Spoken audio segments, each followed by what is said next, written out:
Mount Panorama, Bathurst. This is one of the few remaining truly great road racing circuits in the world. Put simply, this place is a driver favourite, and come 10:30 race day morning, this stretch of road is set to erupt. It all started back here in about 1938 as a scenic drive, and whether you turn up for the first time either as a tourist or a race driver and you take a trawl around for 60 kilometres an hour, the legal speed limit in your road car, it never fails to attract anything less than, wow, I can't believe what I'm seeing, because this place is narrow, it's fast, it's concrete lined, there's no room for error, there's massive elevation changes, it's a track like absolutely no other. 170 odd kilometres an hour is the average lap speed. It's 6,200 metres of racetrack, 23 corners, depending on how you count them. And when you roar through turn one and head up Mountain Straight for the first time, grabbing gears to fifth, you reach 265 kilometres an hour. And it's at that point you realise this is not your average racetrack. So after the run through turn two, you start a 200km/h run up into a blind corner here, which brings us into cutting. Now, this is one of the slowest corners on the track, but let me tell you, this is where Mount Panorama starts to get really serious. At the slowest point, this is the national speed limit here, about 100km/h. You need to run the car right up hard against the wall and get really early throttle. Very, very important. You need to run the car wide, but not too wide, because you need to keep the car square, because just over the horizon there's that awful bump, and it is so, so hard to get over that flat, and particularly difficult on used rubber.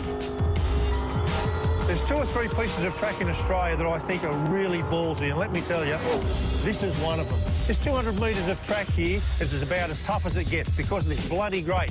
We talk about this grate a lot, and why this is like a roller coaster ride down here. The car gets so heavily loaded that, in fact, the tyre compresses up and pushes itself into the roll cage in underneath the mudguard there. What that does, as you're steering, it overloads the power steering and tries to reef the wheel out of your hands. Remember, at that point, you're doing 190 k's an hour and only millimetres from the wall. This is the famous McPhillamy Park, right at the peak of the mountain. You roar into here, 4th gear, about 205 kilometres an hour. Just to add a bit of spice, there's this giant lump in the road. It doesn't look so big when you're walking along here, but believe me, at speed, you really notice it. At this point, the car rocks up onto 2 wheels, fires across the top of the mountain. Not that it bears thinking about, but on the left-hand side, on the other side of the concrete wall, there's a massive drop-off.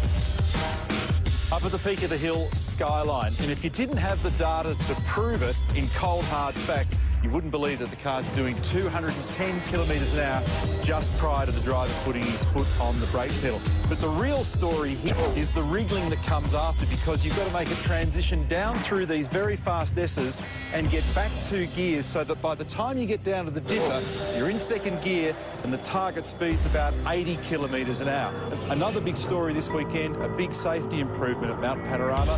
Gone is the big gravel trap. It's now sealed, so when you run off, you can rejoin down here safely. This is the dipper, and it's just an amazing piece of racetrack.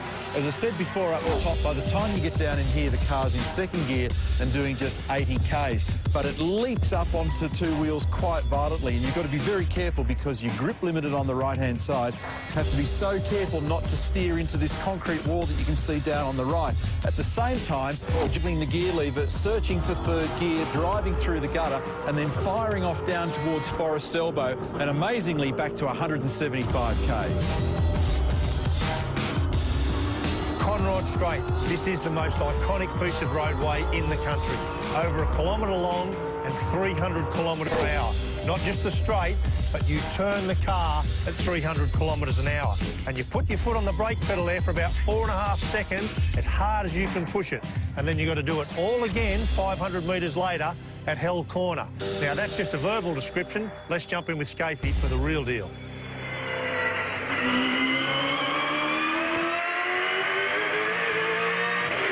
Mount Panorama. This is the best racetrack in the country by miles. Hell Corner, back to 2nd gear. Nice. Gentle on the throttle, up over the curb. Up to 3rd. Exit speed about 130 k. Up to 4th. Up Mountain Straight. Over the rise, 5th gear. 240 km/h. Hard on the brakes. Back to 3rd.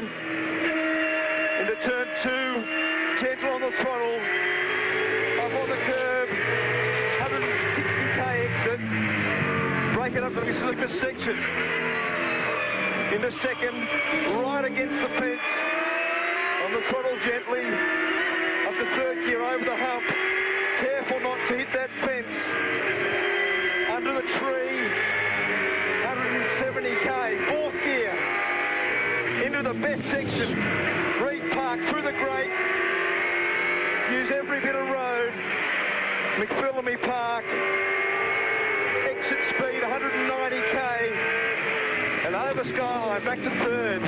This is fantastic, this run down through the S's, over the dipper, second gear, up to third, down to Forest Elbow, brake it hard, modulate the brake, get it turned in, and on the top rod, 140k, third gear, fourth gear, fifth gear, a big run down the fastest sector Australian motorsport, and the fastest corner for a touring car in the world. Flat out. Back to second. In the chase. Change of direction. Up to third. Use all the road. 170 k's. Back down to Murray's. Final corner. I hope you enjoyed it. It's a very long day. 161 of those. It'll be a cracker race.